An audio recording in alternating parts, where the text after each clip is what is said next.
حضور علیہ السلام سے جب پوچھا گیا کہ حضور سب سے بڑا گناہ کون سا ہے، تو آقا کریم علیہ الصلوۃ والسلام نے فرمایا کہ سب سے بڑا گناہ یہ ہے کہ ان تجعل للہ ندا، کہ تو اللہ کے ساتھ کسی کو شریک ٹھہرائے، وہو خلقک، حالانکہ اس نے تجھے پیدا کیا، تجھے تخلیق کیا اور تو اس کا شریک بنا کے بیٹھ جائے، کہ یہ سب سے بڑا گناہ ہے۔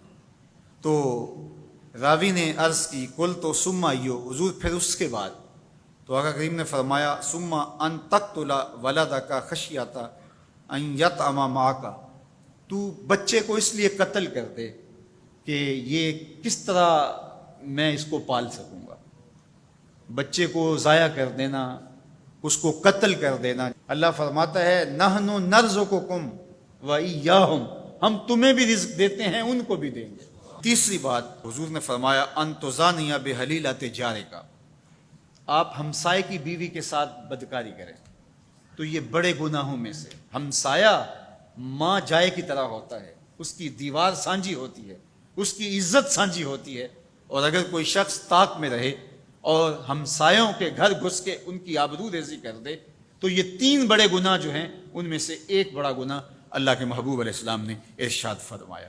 حضرت عبداللہ ابن مسعود رضی اللہ تعالی عنہ سے یہ روایت مروی ہے کہ لا احد اغیر من اللہ عز وجل، اللہ سے زیادہ کوئی غیرت مند نہیں ہے، اللہ سب سے زیادہ غیرت مند ہے، اور اس کی غیرت کا تقاضا یہ ہے وَلِذَالِكَ حَرَّمَ الْفَوَاحِشَ مَا ظَهَرَ مِنْهَا وَمَا بَطَنَ، کہ اس نے بے حیائی کو چاہے وہ پوشیدہ طور پہ کی جائے یا اعلانیہ طور پہ کی جائے اس کو پسند نہیں کیا، اور اس سے اس نے منع کر دیا اور لوگوں کو روک دیا، حرام قرار دے دیا، اس لیے کہ وہ خود غیرت مند ہے۔ غیرت مند مالک غیرت کا سبق دیتا ہے اپنی مخلوق کو۔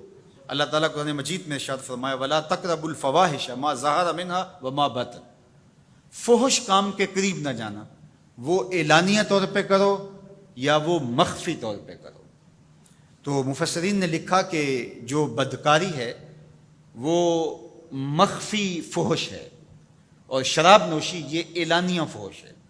شراب نوش جو ہے وہ چھپ نہیں سکتا، بدکار بعض اوقات ایک مدت کے لیے چھپ جاتا ہے، لیکن یہ بات ذہن میں رکھیے کہ جو بدکار ہے وہ دنیا کے اوپر رسوا ضرور ہوتا ہے، اس کے چہرے کا نور چھین لیا جاتا ہے اور اس کے اوپر مصیبتیں مسلط کر دی جاتی ہیں، اور اللہ کے قہر و غضب کا شکار ہوتا ہے، اس کی دعائیں قبول نہیں ہوتی، نیک لوگوں کی دعاؤں سے اس کا حصہ نکال لیا جاتا ہے، لیکن بہرحال ایک مدت کے لیے چھپ جاتا ہے۔ لیکن شرابی اپنے جرم کو نہیں چھپا پاتا، تو کہا کہ جو مخفی جرم ہے وہ بدکاری ہے، اور جو ارشاد فرمایا قرآن نے کہ جو ظاہر جرم ہے اس سے مراد جو ہے وہ الخمر ہے، شراب ہے، اور ہر نشہ دینے والی چیز سے حرام کی حرمت آئی۔ کل مسکر خمر وکل خمر حرام، فرمایا ہر نشہ آور چیز شراب ہے اور ہر شراب حرام قرار دے دی گئی ہے۔ اب یہاں بھی لوگ دلیلیں لے کے بیٹھ جاتے ہیں، میاں وہ بھی ایک مشروب ہے، اس سے کیا فرق پڑتا ہے؟ میاں جب رب نے کہہ دیا تو بات ختم ہو گئی۔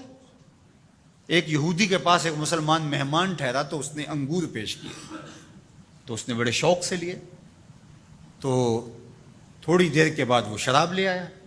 اس نے کہا استغفر اللہ، میں مسلمان ہوں، میں شراب نہیں لیتا۔ تو اس نے ہنس کے کہا یہ جو انگور آپ نے کھائے ہیں شراب اسی سے کشید ہوتی ہے۔ تو اس مسلمان نے کہا کہ آپ کی اہلیہ کدھر ہے؟ تو وہ اپنی اہلیہ کو بلا لایا، تو کہا آپ کی کوئی اولاد بھی ہے؟ کہا ہاں میری بیٹی ہے، اس کو بھی بلا لاؤ۔ تو اس کو بھی بلا لایا۔ جب دونوں آ کھڑی ہوئی تو کہا کہ یہ حلال ہے تیرے لیے اور یہ بیٹی اسی کی ہے اور یہ حلال نہیں ہے۔ تو جب اس یہودی نے یہ بات سنی فقال اشہد ان لا الہ الا اللہ وحدہ لا شریک لہ واشہد ان محمدا عبدہ ورسولہ۔ کہا اتنی خوبصورت دلیل، اتنی خوبصورت دلیل۔ کہا انگور سے شراب نکلی ہے تو شراب حرام کیوں، انگور حلال کیوں؟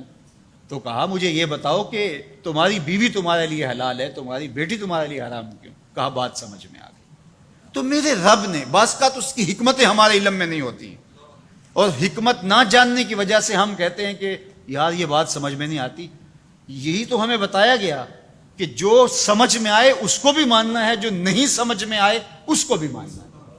ہم جنت کو مانتے ہیں نا، دیکھا ہے، یا رب کو مانتے ہیں، دیکھا ہے، وہ سمجھ میں آتا ہے، تو دل میں تو آتا ہے، سمجھ میں نہیں آتا۔ میں جان گیا بس تیری پہچان یہی ہے۔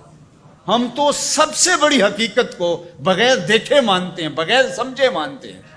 ادراک فہم کی حدود سے ورا ہے، عقل و خرد کے دائروں سے ورا ہے، لیکن اس حقیقت کو ہم مانتے ہیں تو اس کے کہے ہوئے کو کیوں نہیں مانیں گے؟